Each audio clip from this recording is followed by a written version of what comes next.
The old pendulum clock struck midnight as I entered the dusty room of Frankenstein Castle. Moonlight filtered through the dirty windows, casting sinister shadows on the stone walls. I, Victor Holtz, a 65-year-old writer in search of inspiration for my next horror novel, had no idea of the nightmare I was about to experience.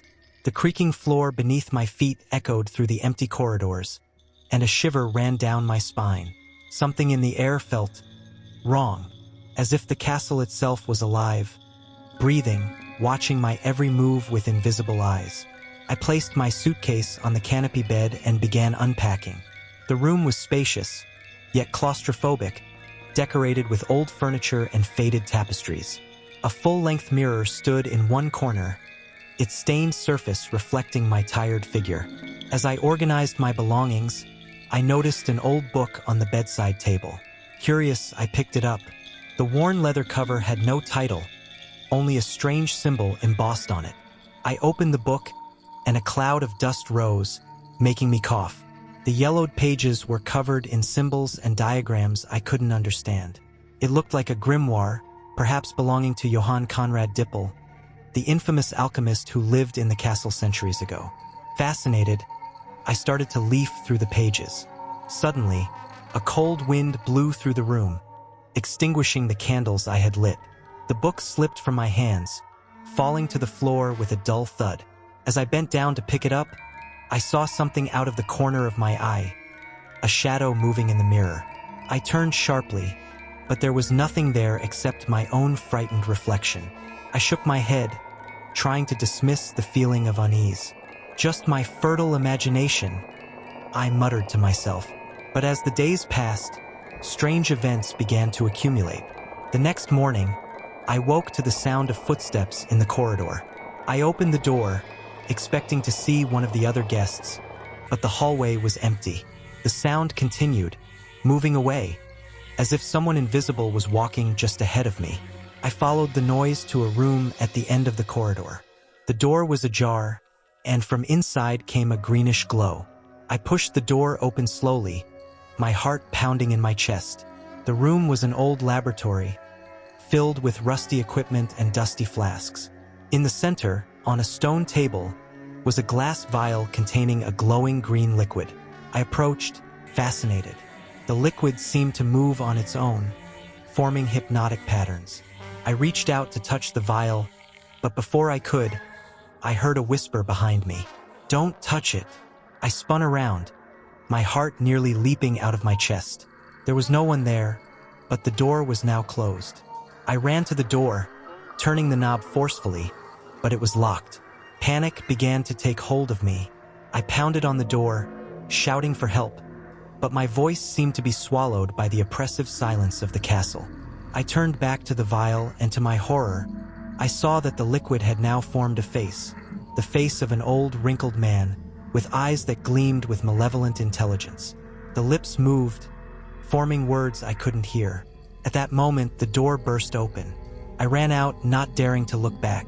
I spent the rest of the day locked in my room, trying to convince myself that it had all been a hallucination.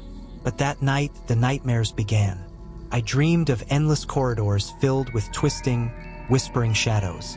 I saw creatures half human, half machine, their hollow eyes staring at me hungrily.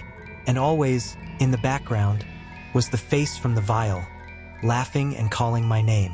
I woke up drenched in cold sweat, the morning light finally banishing the shadows of the nightmare. But something was wrong. The furniture in the room had moved during the night. The desk was now facing the wall, and the mirror had disappeared.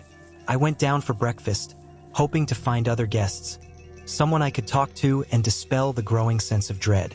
But the dining hall was empty, except for an old woman sitting in a corner, sipping tea. I approached her, eager for company. "Good morning," I said, sitting at her table.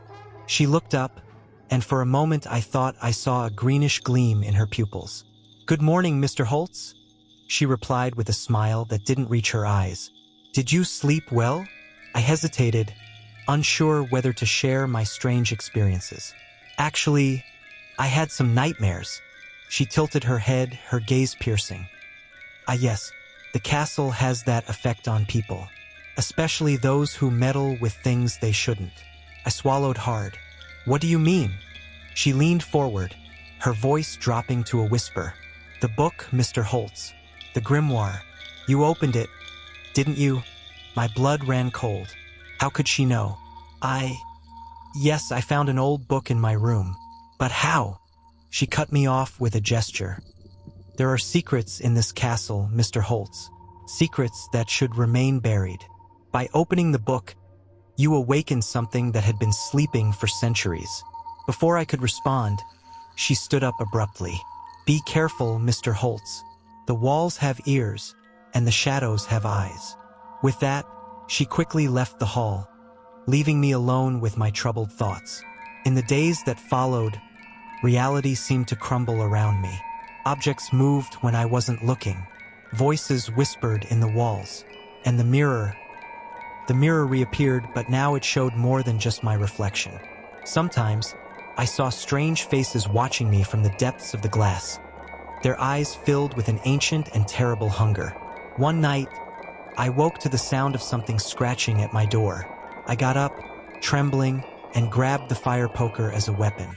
When I opened the door, there was nothing there except deep gouges in the wood, marks that looked like they had been made by enormous claws. I decided it was time to leave. I started packing, planning to depart at first light. But when I tried to leave the room, the door wouldn't open. I tried the windows, but they were sealed as if they were part of the wall itself. I was trapped. Panic overwhelmed me. I screamed for help, pounded on the walls, but the castle remained silent, indifferent to my desperate pleas. And then, when I thought things couldn't get worse, the mirror began to glow. A green mist seeped from its surface, filling the room with a sharp smell of chemicals and decay. The mist condensed, forming the figure of a man, tall, thin, with glowing eyes and a cruel smile. "Welcome, Mr. Holtz," the apparition said in a voice that seemed to come from far away. "We've been waiting for you." I backed up against the wall, the poker raised in a pathetic attempt at defense. "Who? What are you?" The figure's smile widened, revealing sharp, inhuman teeth. "I am Johann Conrad Dippel, of course, the true creator of artificial life. And you, my dear, are the final ingredient I needed for my greatest creation." With a gesture of his spectral hand, the grimoire flew off the bedside table, opening in midair. The pages began to turn on their own, and arcane symbols glowed with a supernatural light. "The ritual is almost complete," Dippel continued. "Your presence, your life energy, is all we need to bring my creation to life. A creation that will make Frankenstein's monster look like a child's toy." I tried to run, but my feet seemed glued to the floor. The green mist intensified, wrapping around me like cold, slimy tentacles. I felt my strength draining away, my consciousness fading. In the moment I thought all was lost, I remembered the old woman's words at breakfast. "The walls have ears, and the shadows have eyes." Suddenly, I understood. The castle was not just a building, it was a living, conscious entity. With the last vestiges of my strength, I pressed my hand against the cold stone wall and whispered, "Help me, please." For a moment, nothing happened. Then, I felt the stone warm under my palm. A tremor shook the room, rattling the furniture and knocking books off the shelves. Dippel's specter screamed in rage as the floor began to open beneath his feet. "No!" he roared. "I've waited centuries for this." But it was too late. The castle had made its choice. The walls closed in around the specter, trapping him once more in his ancient prison. The green mist dissipated, and the grimoire slammed shut with a final snap. I collapsed to my knees, exhausted and trembling. The room was in chaos, but the air felt lighter, as if a malevolent presence had been removed. When the sun rose, I found the door to the room unlocked. I staggered out of the castle, vowing never to return. But even as I walked away, I felt the castle's eyes on my back. Not threatening anymore, but watchful, like a silent guardian. In the years that followed, I tried to rationalize what had happened during those nights at Frankenstein Castle. Sometimes, I almost convinced myself that it was all just an elaborate nightmare, fueled by stress and the gothic atmosphere of the place. But then, on the darkest nights, when the wind howls outside like tormented souls, I remember the cold touch of the green mist, the malevolent gleam in Dipple's eyes, and the ancient power I felt pulsing in the castle's walls. And I know, deep down, that there are truths in this world that reason cannot explain, and horrors that are always lurking, waiting for someone unwitting to awaken them from their centuries-old slumber. Now, at 80 years old, I write this story not as fiction, but as a warning. To those who seek forbidden knowledge, who dabble in forces beyond their understanding, I say, beware. For there are places in this world where the veil between the natural and the supernatural is thin, where nightmares come to life and the dead do not rest easily. And somewhere, deep within Frankenstein Castle, I know that Johann Conrad Dippel still waits, his unfinished creation by his side, awaiting the day when some unsuspecting soul once again opens that cursed grimoire and unleashes the horrors it contains. As for me, I live out my remaining days in peace, grateful for my encounter with the impossible and the second chance I received. But sometimes, on full moon nights, when shadows dance on the walls of my room, I swear I can hear the distant whisper of familiar voices, calling me back to the castle. And for a brief moment, I feel the temptation to answer, to plunge once more into that world of shadows and secrets. But then I remember the price I almost paid, and the horror that was almost unleashed upon the world.